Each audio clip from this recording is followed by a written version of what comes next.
ஆச்சாரம் டிவி நேயர்களுக்கு வணக்கம். நாம் இன்னைக்கு திரை விமர்சனத்தில் ஜெயம் ரவி நடிப்பில் வெளிவந்திருக்கின்ற காதலிக்க நேரமில்லை திரைப்படத்தின் திரை விமர்சனத்தை பற்றி தான் பார்க்க போகிறோம். வணக்கம் சென்னை காளி படங்களை இயக்கிய கிருத்திகா உதயநிதி இந்த படத்தை இயக்கியிருக்கிறாங்க. ரெட் ஜெயண்ட் மூவிஸ் சார்பில் உதயநிதி தயாரிச்சிருக்கிறாங்க.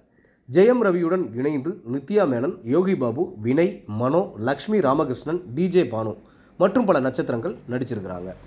இந்த படத்தோட கதை என்னென்னு பார்த்தீங்கன்னா, 2 வெவ்வேறு ஜோடிகளின் அறிமுகத்தோடு தொடங்குகின்றது. இனி தொடர்ந்து என்ன நடக்கப் போகிறது என்பதை ஆர்வத்தை ஏற்படுத்தி படம் தொடங்குகின்றது. சித்தார்த் என்கின்ற ஜெயம் ரவி தனது நண்பர்களான வினய் மற்றும் யோகி பாபுவுடன் இணைந்து தங்களது விந்தணுவை சேமித்து வைக்க முடிவு செய்கின்றனர்.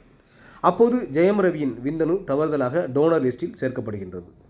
கட்டமைப்பு பொறியாளரான ஜெயம் ரவி மாடல் அழகியான நிருபமா என்கின்ற டிஜே பானுவை காதலித்து நிச்சயதார்த்தம் செய்ய தயாராக இருக்க, அந்த சமயத்தில் ஜெயம் ரவி ஒரு விந்தணு தானம் செய்தவர் என்பதை டிஜே பானு கண்டுபிடிக்கின்றார். என்னவென்று டிஜே பானு விவரம் கேட்க இருவருக்கும் வாக்குவாதமாகின்றது. வாக்குவாதத்தின் முடிவில் ஜெயம் ரவி குழந்தை வேண்டாம், திருமணம் மட்டும் செய்து கொள்வோம் என்று சொல்ல, குழப்பமடைந்த டிஜே பானு அவர்களுக்கு நடக்க இருந்த நிச்சயதார்த்தத்தை நிறுத்துகின்றார். இதனால் மனமுடைந்த ஜெயம் ரவி பெரும் மன உளைச்சலில் தவித்து வருகின்றார். 4 ஆண்டுகளாக ஒன்றாக இருக்கும் கட்டிடக் கலைஞர் ஸ்ரேயா என்கின்ற நித்யா மேனன் மற்றும் கரண் என்கின்ற ஜான் கொக்கன் ஆகியோர் வாழ்க்கையின் அடுத்த கட்டமாக திருமணம் செய்ய இருவரும் முடிவெடுக்கின்றனர். பின் விசா நோக்கங்களுக்காக தங்கள் குடும்பத்திற்கு தெரியாமல் பதிவு திருமணம் செய்து கொள்கிறார்கள். நித்யா மேனனுக்கு ஜான் கொக்கன் தவறானவன் என தெரிய வர அவனை விட்டு விலகுகின்றார். ஜான் கொக்கனால் ஏமாற்றப்பட்ட நித்யா மேனன் ஆண்களை வெறுத்து குழந்தையை பெற்றுக்கொள்ள கணவன் தேவையில்லை என்றும் ஃபெர்டிலிட்டி சென்டரின் மூலம் முன்பின் தெரியாத டோனர் மூலமாக குழந்தை பெற்றுக்கொள்ள நினைக்கின்றார். தனக்கு ஒரு குழந்தை வேண்டும் என்பதற்காக ஜெயம் ரவியின் விந்தணு மூலம் டெஸ்ட் டியூப் பேபி முறையில் கர்ப்பிணியாகின்றாள்.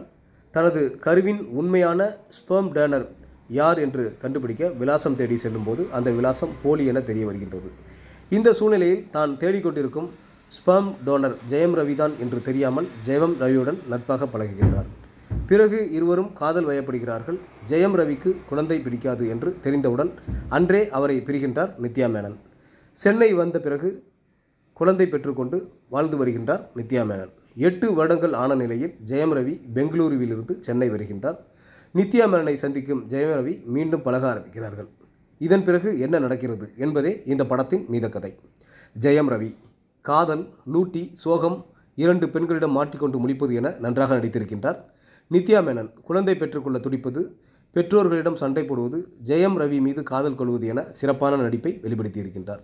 யோகி பாபு, வினய், வினோதினி, மனோ, லக்ஷ்மி ராமகிருஷ்ணன், டிஜே பானு என இதில் நடித்த அனைவருமே அவரவர் கேரக்டர் உணர்ந்து சிறப்பாக நடித்துள்ளனர். ஏஆர் ரஹ்மானின் இசைதான் இந்த படத்தின் முழு பலம் என்று சொல்லலாம். என்னை இழு இழு இழுக்குதடி மற்றும் லாவெண்டர் பெண்ணே பாடல்கள் ரசிக்க வைக்கின்றன. பின்னணி இசையும் ரசிக்க வைக்கின்றது.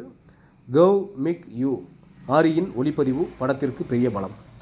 திருமணமாகாத ஒரு பெண் சமூக விதிமுறைகளை உடைத்து விந்தணு நன்கொடையாளர் மூலம் ஒரு குழந்தையை தேர்ந்தெடுத்தால் என்ன தவறு என்ற நோக்கத்தில் சொல்லியிருப்பதோடு, சமூகத்தில் உள்ள வழக்கத்திற்கு மாறான காதல் உறவு முறைகளை சொல்லி 2ஆம் பாதியை ரசிக்க வைத்தவர் முதல் பாதியை இன்னும் கொஞ்சம் சுவாரஸ்யமாக சொல்லியிருக்கலாம். இயக்குனர் கிருத்திகா உதயநிதிக்கு பாராட்டுக்கள். ஒட்டுமொத்த படக்குழுவினருக்கும் ஆச்சாரம் டிவி சார்பாக வாழ்த்துக்கள்.